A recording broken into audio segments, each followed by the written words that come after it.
हम लोग बढ़ते हैं अगले टॉपिक जिसका नाम है वैद्युत द्विध्रुव के किसी भी स्थिति में, यानी पोजीशन कहीं पे भी होगा उस बिंदु का वहां विभव निकालना है। तो सबसे पहले मान लो कि ये डायपोल है, इस पर यहाँ पे ऋण आवेश और यहाँ धन आवेश उतना ही। इसे बिंदु ए मान लो, इसे बी, और ये इसका मध्य बिंदु ओ हो गया। अब वह बिंदु कहीं भी हो सकता है। अभी हम लंब अर्धक न लेके कहीं और लेंगे, जैसे मान लो यहाँ यहाँ यहाँ यहाँ कहीं भी। तो लेट अस सपोज यह बिंदु जो है हम यहाँ मान लेते हैं, ओके, जो कि इसका जो है इस डायपोल से जो दूरी है वह आर दूरी है। कितनी? आर दूरी पर एक बिंदु हमने क्या ले लिया, पी।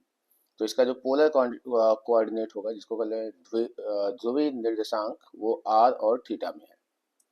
ठीक, यह बिंदु पी है जिसपे हमें वोल्टेज निकालना है। सिंपल सी भाषा में डायपोल है। अब इसके किसी भी स्थिति में लेना है, बिंदु यहाँ हो कहीं भी हो, उसके लिए हमने मान लिया कि बिंदु यहाँ है जो कि इस डायपोल से थीटा कोण बनाते हुए आर दूरी पर स्थित है। अब इस पे हमें क्या निकालना है, विभव निकालना है। तो विभव निकालने के लिए ये दूरी ए से पी पर विभव, ये दूरी हमने मान लिया, चलो R1, ये हम मान रहे हैं। देखो जो ब्लू कलर से लिखा है वो दिया हुआ है और जो हम मान रहे हैं वो R1 है। बी से पी पर विभव निकालना है, चलो ये दूरी कुछ अलग होगी, इसे हमने R2 कर दिया। दोनों दूरी समान नहीं है, अलग अलग है। ठीक है, तो जो ब्लैक वाला है वो मैंने अपने मन से माना है, तो इसको लिख लिया। ये आपका दे रखा है कितना है, ये L होता है ना, डायपोल के बीच का दूरी। ओके, यहां तक हो गया। अब देखो सबसे पहले हम ए से पी पर विभव निकालेंगे। ए से पी पर विभव, voltage at point A due to at point B due to minus Q charge, विभव तो हो जाएगा V A is equal to 1/4πε0। Charge कितना है यहाँ पे, आवेश है Q और दूरी है R1। ओके, अब B से P पर निकालो। B से P पर विभव कितना हो जाएगा, VB, ये हो जाएगा 1/4πε0। आवेश कितना है, Q है, और दूरी कितना है, R2। तो कुल विभव कितना हो जाएगा, जो सिंपल काम करते हैं पहले उसको कर देते हैं। तो कुल विभव कितना हो जाएगा, तो कहोगे कुल विभव सर आएगा इसका V बराबर VA प्लस VB। तो दोनों का मान रखते हैं, पहले ए वाला रख लो, 1/4πε0 Q/R1 plus 1/4πε0 Q/R2। Plus minus है, आगे पीछे करके लिख लेते हैं, या फिर देखो कॉमन है, कॉमन पहले ले लो। तो 1/4πε0, Q भी कॉमन है, और ब्रैकेट में बचेगा 1 माइनस 1/R1 और 1/R2। थोड़ा सा हल करते हैं इसको, 1/4πε0 Q in bracket R2 R1/R1 R2 होगा। इसे थोड़ा और तो हो जाएगा 1/4πε0, ठीक है, Q और ब्रैकेट में जाएगा, देखो इसको आगे पीछे करो, R1 माइनस R2, देखो R2 माइनस में था ना, और ये R1 R2। ध्यान रहे, एक तरह से देखा जाए तो डेरिवेशन हमारा हो चुका है, लेकिन एक शर्त है यहाँ पे कि जो भी अपने मन से मानते हैं फार्मूला उसके पदों में नहीं रखते। R1 और R2 हमने अपने मन से लिया था, इसलिए R1 और R2 का वैल्यू निकालना पड़ेगा। ठीक है, अब उसे निकालने के लिए हम लोग क्या करेंगे उसको देखो। ये समीकरण नंबर मान लो 3। अब यहीं से थोड़ा सा ट्विस्ट है, ध्यान दीजिएगा। ये मेरा आया है वो आपको दिख रहा होगा, इसको बस इन दोनों मान को हमने रखा है, उसके बाद हल करके इतना ला दिया। ठीक है, अब देखो फार्मूले पे ध्यान देना, ये जो फार्मूला है उस पर ध्यान दीजिएगा। इसमें R1 और R2 हमने अपने मन से मान रखा था, इसलिए इसका मान निकालेंगे। अब मान निकालने के लिए इस फिगर में देखो, पहले चलते हैं हम लोग R2 निकालते हैं, जो मन करे पहले R2 ही निकाल लेते हैं। जो ये देखो ये लंबवत नहीं है, ये 90 डिग्री नहीं है, ये बात याद रखना, 90 नहीं है। ठीक है, ये थोड़ा तिरछा है। देखो ये R2 की लंबाई है, हम क्या करेंगे कि इस R2 से इस R पे हम एक लंब गिराएंगे।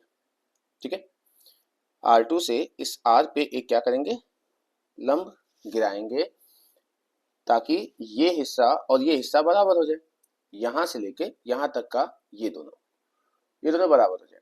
ठीक है, अब ये जो बचा हुआ हिस्सा ये कितना होगा, तो कहोगे ये हो जाएगा आपका R में से R1 काट दीजिए, क्योंकि यहां से लेके यहां तक तो R था और मैंने इतना हिस्सा तो R के बराबर कर दिया ना। देखो यहां से O से लेके P तक का हिस्सा पूरा R था, मैंने यहां से एक लंब गिराया जिसका नाम हम रख लेते हैं, मान लो ये है E। ठीक है, अच्छा हमने R2 जितना बड़ा यहां से एक लंब गिराया जिससे ये R जो है ये R2 के बराबर हो गया। E से लेके P तक की लंबाई अब R ना होकर बल्कि क्या हो गया R2, यानी ये और ये इतना बराबर। अब अगर ये R2 हो चुका है तो ये कितना होगा, कहोगे सर इस R पूरे में से इस R2 को यहाँ पे क्या कर देंगे, घटा दें। ठीक है, एक बार फिर से, ये हिस्सा R2, फिर हमने इस पे लंब गिराया, ये पूरा हिस्सा यहाँ से O से लेके P तक R था, जब मैंने यहाँ से लंब गिराया तो ये हिस्सा अब इतना दूर यहाँ से यहाँ तक R2 हो चुका है। अगर यहाँ से यहाँ तक R2 है तो ये कितना होगा, कहोगे पूरा में से R2 घटा दो। जब इस पूरे में से ये हिस्सा जो कि R2 के जितना बराबर हो गया है उसको काट देंगे तो यही ना बचेगा। ओके, अब आप इस त्रिभुज में देखिए, तो यहां से हम लोग R2 का मान निकालेंगे। देखना इस फिगर के साथ चलेंगे तो लिखेंगे त्रिभुज,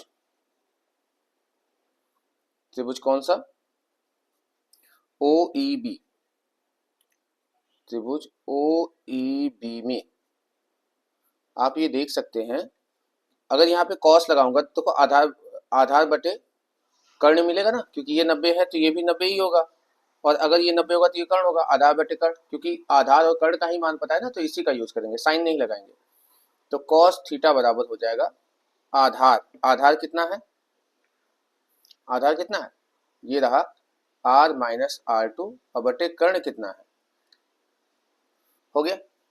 अब यहां से इसको थोड़ा सा हल करते हैं तो ये हो जाएगा आपका, देखो L बटे में इधर गुणा हो जाएगा, L कॉस थीटा और R माइनस R2, हमें R2 का मान चाहिए ना, R2 यहाँ माइनस में इधर आके प्लस हो जाएगा और ये प्लस होगा तो इधर आके माइनस हो जाएगा, यानी R2 बराबर हो जाएगा R minus L cos theta, R minus L cos theta. ठीक है, ये देख सकते हैं, इसी फार्मूले से ये हो गया कर्ण, ये हो गया आधार और निकाल लिया। अब दूसरा पार्ट, R1 का मान निकालना, वही काम करेंगे, सेम वही काम। अब देखो ये बड़ी वाली लाइन है तो ये थोड़ा बाहर हम एक लंब, क्योंकि ऐसे करेंगे तो ये छोटा हो जाएगा ना, हमको इसी बराबर एक लंब गिराना है, तो यहाँ पे इस चीज को बढ़ाना पड़ेगा पीछे, इस P वाली लाइन को हम थोड़ा पीछे बढ़ाते हैं। ठीक है, और इस पर एक लंब डालेंगे। ठीक, अब देखो ये जो लंब आया इस पे, ओके, ये जो लंब आया है आपको दिख रहा है, यहाँ पे ये 90 बन रहा है।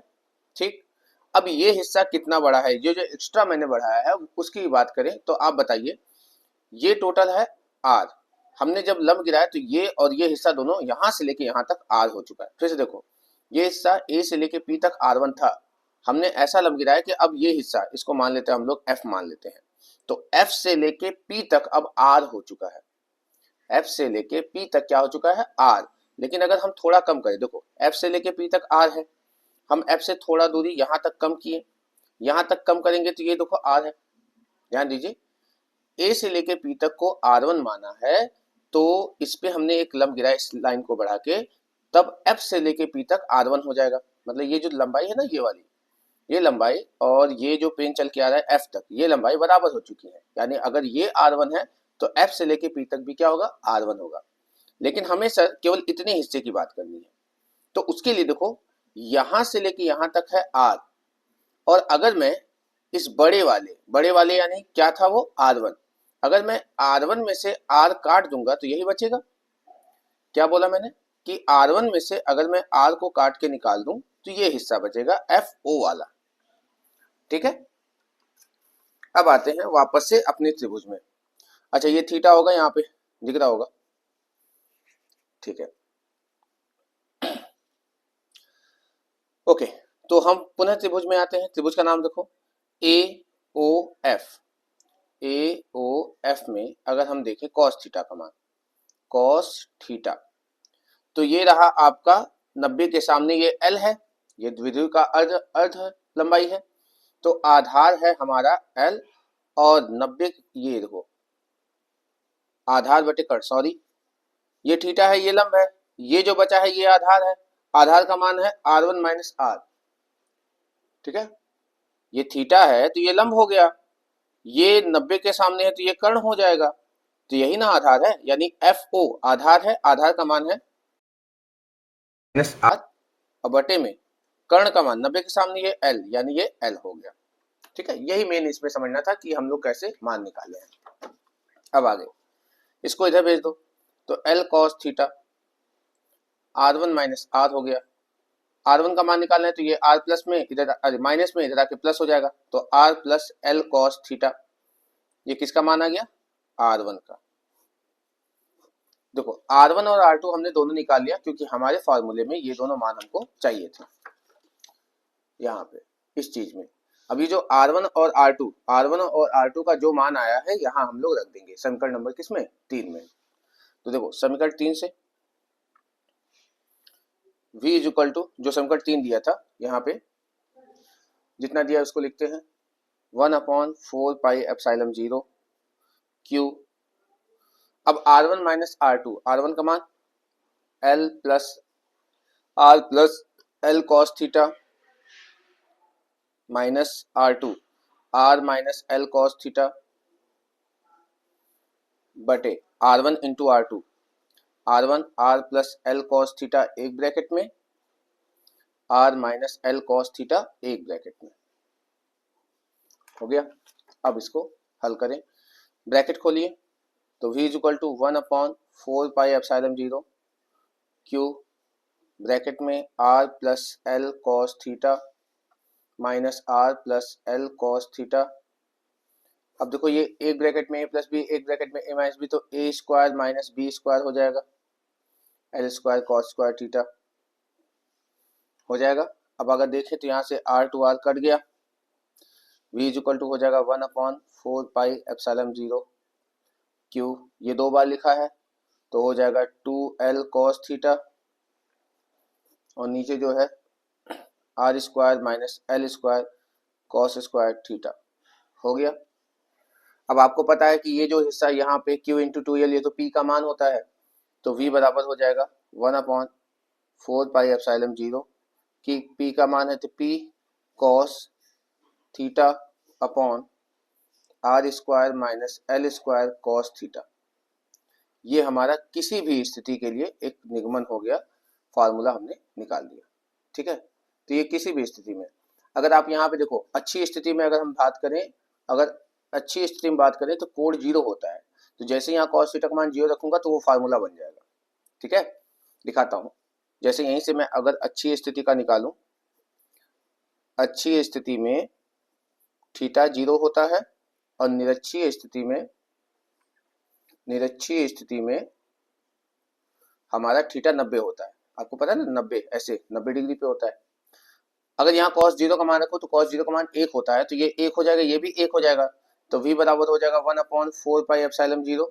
cos 0 का मान 1 होता है ना, तो ये भी 1 हो जाएगा, ये भी 1 हो जाएगा, तो p upon r square minus L square होगा क्योंकि वो तो 1 हो चुका है, और हम पता है कि l बहुत छोटा होता है, तो ये बन जाएगा 1/4 pi epsilon 0 p upon r square. देखो अच्छी स्थिति वाला फार्मूला यही है, हाँ या ना। निरक्षीय बनाए तो देखो cos 90, अब cos 90 का मान 0 होता है, जब यहाँ 0 रखेंगे तो ये पूरा 0 ही हो जाएगा और डायरेक्टली क्या आ जाएगा 0। तो इस फार्मूले से हम अच्छी और निरक्षीय दोनों बना सकते हैं, इसलिए इसको कहा जाता है किसी भी स्थिति में, ठीक है। तो हो गया, इसे आप लोग नोट कर लीजिएगा।